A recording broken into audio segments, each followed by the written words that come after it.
Love AI. it. Let's talk a little Patriots, okay? They've won their last 3 games, all on the road. Just the second time in franchise history they've done that. The other came in 1961 when they were known as the Boston Patriots, playing in the AFL. For the record, as you may have realized doing the math here, Tom Brady had 3 instances in his Patriots career starting 3 straight games, all on the road, but never went 3-0 in those stretches. Mina, what stood out about Drake Maye's game just so far here in year 2 for you? I think he's become one of the best deep ball throwers in the entire NFL. No doubt. I mean, every week after week after week now, he is, I think, first in completion percentage, or no, second in completion percentage, first in QBR, and throws over 15 yards this year. And watching the Titans tape, yeah, I mean, it's not often when you have a young quarterback who's chucking it, they're just finding one-on-ones and throwing it outside the numbers, but Dan, you hit it there. Watching them, Tennessee played a ton of zone against him, which, by the way, I think is like defense is starting to fear the Patriots' passing attack, actually opened up things on the ground.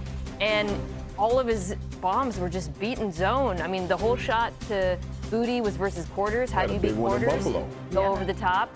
The whole shot to Mac Hollins versus cover 2. And then how good has Mac Hollins been for them patient-wise as well? Oh, my gosh. I was like, it kind of shook me when the Bills let him go. They should have. And then the third longest throw, another player who's been really important, Stephon Diggs. Zone beater versus cover 3. Yep. They have got such a nice connection versus zone coverage. But I just wanted to bring up the coverages in particular because when I watched Drake Maye throw deep, obviously the arm strength stands out. He's thrown with accuracy, he's thrown with touch, but he also has a really good understanding of the defenses that he's throwing at and where the voids are and where the leverage is. And that to me is what's most impressive about this.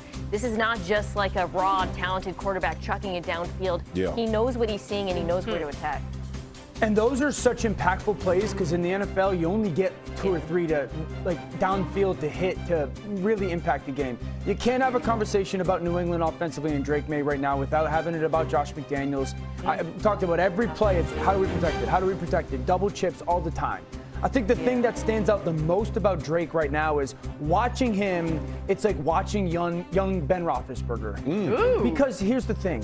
That was the name. So often he sheds off that arm tackler, that in the pocket He's shove. a big dude. Yeah, and I think you're realizing, when he was coming out of school, how important that frame was. And then some of those wow throws, like Ben would make throws like that you're just like, good God, how did you make that one into that window or place it there? But his ability to kind of shed off the tackle. I think the other thing is this. Very rarely, if ever, do you watch a clip and go, he played too fast. He seemed overwhelmed. And it kind of talks to your point of like, it's clear what he's looking at. And he never feels hurried or overwhelmed or it's going too fast for him. It's very much so in control. So we would walk in the defensive meetings when I was playing, and the quarterbacks we feared the most were the ones that saw it before it happened. And that's what's starting to happen with Drake Maye. And also, Dan, you talked about this. Putting the ball in harm's way doesn't scare him anymore. Right? It's aggression, no reckless. Right, exactly. But I have a graphic, guys. Oh, let's go. And this is what's changed for Come on now. for the New England Patriots. You look at in the 5 wins, 7 takeaways, 1 turnover. 2 losses, and this is not Drake Maye. These are fumbles in the red zone. 2 weeks ago, Pittsburgh game, and that game was they turned the ball over 4 times against Pittsburgh and only lost by 7. So again, this is I brought that point because this is a really good football team. Not just Drake Maye. I know we've been talking about Drake Maye. It's a really good football team. This defense is very, very disciplined, what you expect with Mike Vrabel, and we've always given Josh McDaniel credit in the OC role. He's been phenomenal in that position. So listen, man, the Patriots, it's not going to shock me if they win the AFC East. And it's another thing too that is really started to take hold is how much he's getting them in and out of plays. It's a vintage Josh McDaniels thing. You talk about the run game, there's that simple element. How do you coach that though?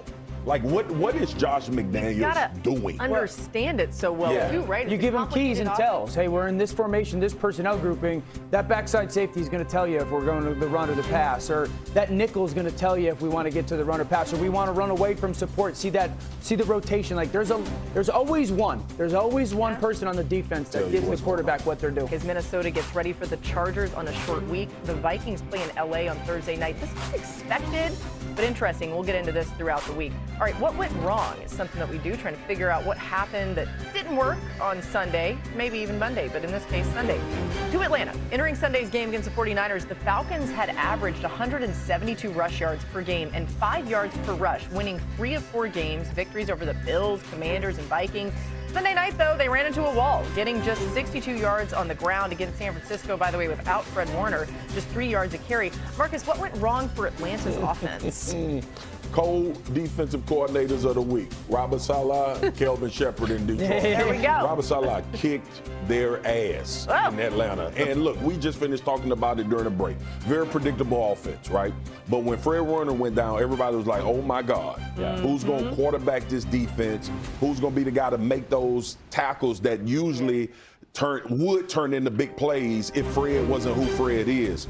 He had young linebackers prepared, not only to make calls, but to put them and add them in rush to create pressure on Michael Penix. And it was a master class of getting after the quarterback, whether it was rush or whether it was 4-man or whether he was bringing pressure.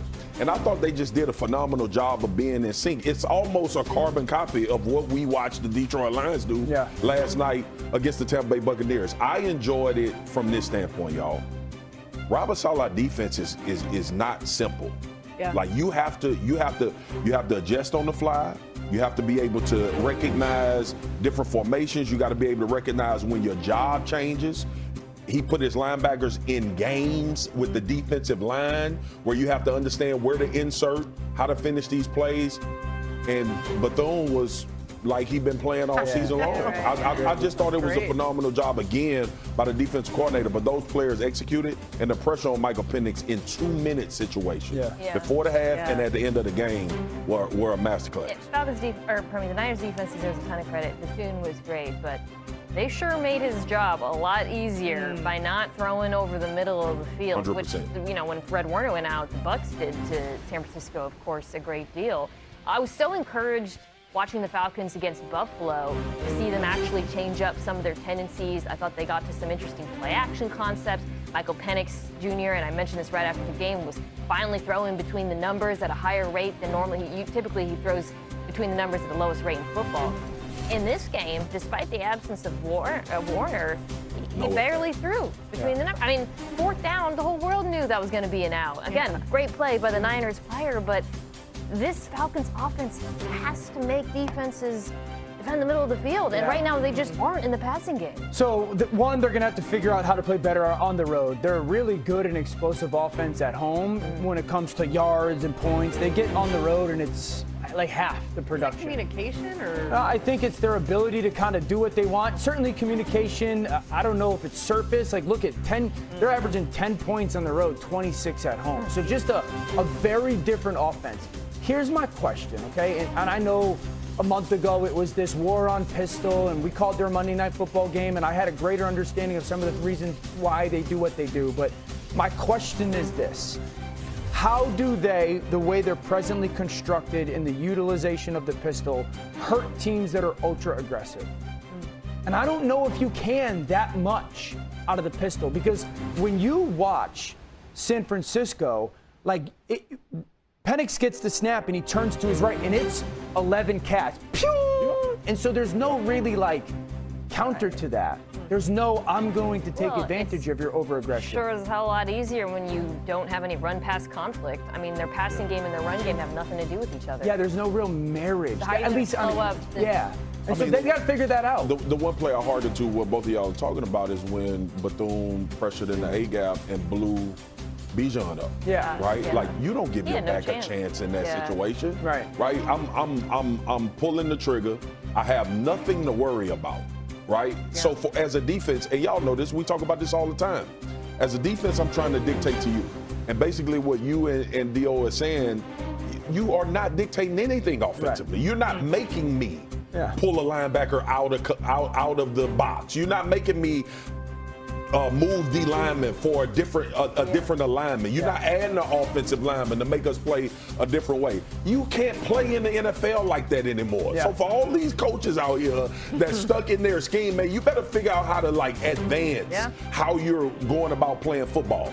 It's no coincidence. Bijan averaged 2.9 yards per rush Sunday versus the 49ers. Entering, he was averaging 5.8 yards per rush.